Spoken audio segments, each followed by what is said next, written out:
ವೀಕ್ಷಕರೆಲ್ಲರಿಗೂ ಸೂರ್ಯನ ರಾಶಿ ಪರಿವರ್ತನೆ ವಿಶೇಷ ಕಾರ್ಯಕ್ರಮಕ್ಕೆ ಸ್ವಾಗತ. ವೀಕ್ಷಕರೇ, ಗ್ರಹಗಳ ಅಧಿಪತಿಯಾಗಿರುವ ಸೂರ್ಯ ಪ್ರತಿದಿನಗಳು ತನ್ನ ಪಟ ಬದಲಾಯಿಸುತ್ತಾನೆ. ಸೂರ್ಯ ಒಂದು ರಾಶಿಯಿಂದ ಮತ್ತೊಂದು ರಾಶಿಗೆ ಸಂಚರಿಸಿದಾಗ ಅದನ್ನು ಸೂರ್ಯ ಸಂಕ್ರಾಂತಿ ಎಂದು ಕರೆಯಲಾಗುವುದು. ವರ್ಷ 2025 ಅಕ್ಟೋಬರ್ ತಿಂಗಳಿನ 17ನೇ ತಾರೀಕಿನ ಮಧ್ಯಾಹ್ನದ 1:36 ಕನ್ಯಾ ರಾಶಿಯನ್ನು ತೊರೆದು ತುಲಾ ರಾಶಿಯನ್ನು ಪ್ರವೇಶಿಸುತ್ತಾನೆ. ವರ್ಷ 2025 ನವೆಂಬರ್ ತಿಂಗಳಿನ 16ನೇ ತಾರೀಕಿನವರೆಗೆ ತುಲಾ ರಾಶಿಯಲ್ಲಿ ಇರಲಿದೆ. ಜ್ಯೋತಿಷ್ಯದಲ್ಲಿ ಸೂರ್ಯನನ್ನು ಸಾಮಾನ್ಯವಾಗಿ ಉನ್ನತ ಅಧಿಕಾರ ಹೊಂದಿರುವ ಡೈನಾಮಿಕ್ ಗ್ರಹ ಎಂದು ಕರೆಯಲಾಗುತ್ತದೆ. ಈ ಗ್ರಹವು ಪರಿಣಾಮಕಾರಿ ಆಡಳಿತ ತತ್ವಗಳನ್ನು ಸೂಚಿಸುತ್ತದೆ ಮತ್ತು ಇದು ಬಿಸಿ ಗ್ರಹವಾಗಿದೆ ಮತ್ತು ಎಲ್ಲಾ ಭವ್ಯವಾದ ಗುಣಗಳನ್ನು ಸೂಚಿಸುತ್ತದೆ.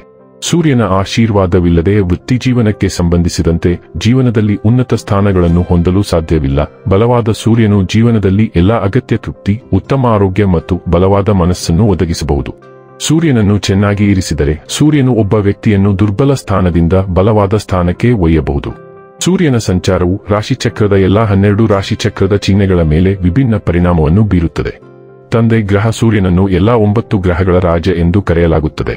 ನಮ್ಮ ಗ್ರಹ ಭೂಮಿಯು ಸೂರ್ಯನ ಸುತ್ತ ಸುತ್ತುತ್ತದೆ ಎಂದು ನಮಗೆಲ್ಲರಿಗೂ ತಿಳಿದಿದೆ ಮತ್ತು ಸೂರ್ಯನು ನಮ್ಮೆಲ್ಲರ ಜೀವನಕ್ಕೆ ಕ್ರಾಂತಿ ಮತ್ತು ಶಕ್ತಿಯನ್ನು ಒದಗಿಸುತ್ತದೆ.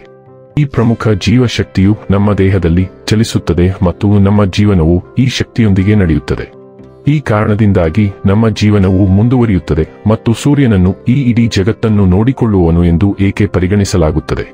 ಹಾಗಾದರೆ ಬನ್ನಿ, ಇಲ್ಲಿ ಸೂರ್ಯದೇವನ ತುಲಾ ರಾಶಿಯಲ್ಲಿ ಈ ಗೋಚರ ಇಲ್ಲಿ ಪ್ರತ್ಯೇಕವಾಗಿ ವೃಶ್ಚಿಕ ರಾಶಿಯ ಜಾತಕದ ಪಾಲಿಗೆ ಹೇಗೆ ಸಾಬೀತಾಗಲಿದೆ, ಯಾವೆಲ್ಲ ಫಲಗಳು ಇಲ್ಲಿ ನಿಮಗೆ ಲಭಿಸಲಿವೆ ಮತ್ತು ಯಾವ ವಿಷಯವಾಗಿ ಇಲ್ಲಿ ನೀವು ವಿಶೇಷ ಎಚ್ಚರಿಕೆ ಹೊಂದಿರಬೇಕು ಅನ್ನೋದನ್ನ ನೋಡೋಣ. ಎಂದಿನಂತೆ ನಮ್ಮ ವಿನಂತಿ ಎಂದರೆ, ನೀವಿನ್ನೂ ನಮ್ಮ ಚಾನೆಲ್ ಅನ್ನ ಸಬ್ಸ್ಕ್ರೈಬ್ ಮಾಡಿಲ್ಲವೆಂದರೆ ದಯವಿಟ್ಟು ಈಗಲೇ ನಮ್ಮ ಚಾನೆಲ್ ಅನ್ನ ಸಬ್ಸ್ಕ್ರೈಬ್ ಮಾಡಿ. ಹಾಗೆ ನಿರಂತರ ವಿಡಿಯೋ ಅಪ್ಡೇಟ್ಸ್ಗಳಿಗಾಗಿ ತಪ್ಪದೇ ಪಕ್ಕದ ಬೆಲ್ ಐಕಾನ್ ಬಟನ್ ಕೂಡ ಕ್ಲಿಕ್ ಮಾಡಿ.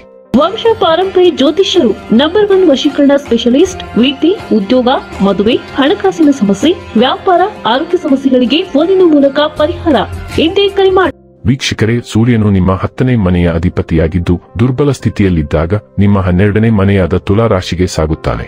ಸಾಮಾನ್ಯವಾಗಿ 12ನೇ ಮನೆಯಲ್ಲಿ ಸೂರ್ಯನ ಸಂಚಾರವು ಅನುಕೂಲಕರ ಫಲಿತಾಂಶಗಳನ್ನು ನೀಡುತ್ತದೆ ಎಂದು ಪರಿಗಣಿಸಲಾಗುವುದಿಲ್ಲ. ಇದಲ್ಲದೆ 10ನೇ ಮನೆಯ ಅಧಿಪತಿ ದುರ್ಬಲ ಸ್ಥಿತಿಯಲ್ಲಿರುವುದರಿಂದ ಈ ಎರಡೂ ಪರಿಸ್ಥಿತಿಗಳು ಕೆಲಸದ ವಿಷಯಗಳಲ್ಲಿ ಎಚ್ಚರಿಕೆಯಿಂದ ನಿರ್ಧಾರ ತೆಗೆದುಕೊಳ್ಳುವುದು ಅಗತ್ಯವೆಂದು ಸೂಚಿಸುತ್ತದೆ. ಅದೇ ಸಮಯದಲ್ಲಿ ನಿಮ್ಮ ಗೌರವ ಮತ್ತು ಘನತೆಯನ್ನು ಕಾಪಾಡಿಕೊಳ್ಳುವುದು ಮುಖ್ಯವಾಗಿರುತ್ತದೆ. ಆದಾಗ್ಯೂ ವಿದೇಶಗಳಿಗೆ ಸಂಬಂಧಿಸಿದ ಕೆಲಸ ಮಾಡುವವರಿಗೆ ಇದು ಕೆಲವು ಪ್ರಯೋಜನಗಳನ್ನು ತರಬಹುದು. ಅಂದರೆ ವಿದೇಶಕ್ಕೆ ಸಂಬಂಧಿಸಿದ ವಿಷಯಗಳಲ್ಲಿ ವ್ಯವಹರಿಸುವ ಜನರು ಉತ್ತಮ ಫಲಿತಾಂಶಗಳನ್ನು ಪಡೆಯಬಹುದು. ಆದಾಗ್ಯೂ ಹೆಚ್ಚಿನ ಸಂದರ್ಭಗಳಲ್ಲಿ ಈ ತುಲಾ ರಾಶಿಯ ಸೂರ್ಯ ಸಂಚಾರವನ್ನು ಅನುಕೂಲಕರವೆಂದು ಪರಿಗಣಿಸಲಾಗುವುದಿಲ್ಲ. ಇದು ಅನಗತ್ಯ ಪ್ರಯಾಣ, ಕೆಲಸದಲ್ಲಿ ಅಡೆತಡೆಗಳು ಅಥವಾ ಹೆಚ್ಚಿದ ವೆಚ್ಚಗಳಿಗೆ ಕಾರಣವಾಗಬಹುದು.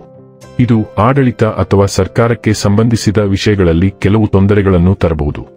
ಈ ಸಂಚಾರವು ಕಣ್ಣು ಮತ್ತು ಪಾದಗಳಿಗೆ ಸಂಬಂಧಿಸಿದ ಸಮಸ್ಯೆಗಳನ್ನು ಉಂಟುಮಾಡುತ್ತದೆ ಎಂದು ಹೇಳಲಾಗುತ್ತದೆ. ಆದಾಗ್ಯೂ ಕೆಲವು ಸಂದರ್ಭಗಳಲ್ಲಿ ಅನುಕೂಲಕರ ಫಲಿತಾಂಶಗಳನ್ನು ಪಡೆಯುವ ಸಾಧ್ಯತೆಯಿದೆ. ಪ್ರತಿಯೊಂದು ಕ್ಷೇತ್ರದಲ್ಲೂ ಫಲಿತಾಂಶದ ಪ್ರಕಾರವನ್ನು ನಿಮಗೆ ವಿವರವಾಗಿ ವಿವರಿಸಲಾಗಿದೆ. ವೃಶ್ಚಿಕ ರಾಶಿಯವರಿಗೆ ಈ ಸಂಚಾರವು ನಿಮ್ಮ 12ನೇ ಮನೆಯ ಮೇಲೆ ಪ್ರಭಾವ ಬೀರುತ್ತದೆ. ಇದು ಆಧ್ಯಾತ್ಮಿಕತೆ, ಪ್ರತ್ಯೇಕತೆ ಮತ್ತು ಗುಪ್ತ ಭಯಗಳನ್ನು ನಿಯಂತ್ರಿಸುತ್ತದೆ. ಚಿತ್ರ ನಕ್ಷತ್ರವು ಆತ್ಮಾವಲೋಕನ ಮತ್ತು ಆಧ್ಯಾತ್ಮಿಕ ಬೆಳವಣಿಗೆಯನ್ನು ಉತ್ತೇಜಿಸುತ್ತದೆ. ಆದರೆ ಸ್ವಾತಿ ನಕ್ಷತ್ರವು ವೈಯಕ್ತಿಕ ಸ್ವಾತಂತ್ರ್ಯ ಮತ್ತು ನಿರ್ಲಿಪ್ತತೆಯ ಅಗತ್ಯವನ್ನು ಒತ್ತಿ ಹೇಳುತ್ತದೆ.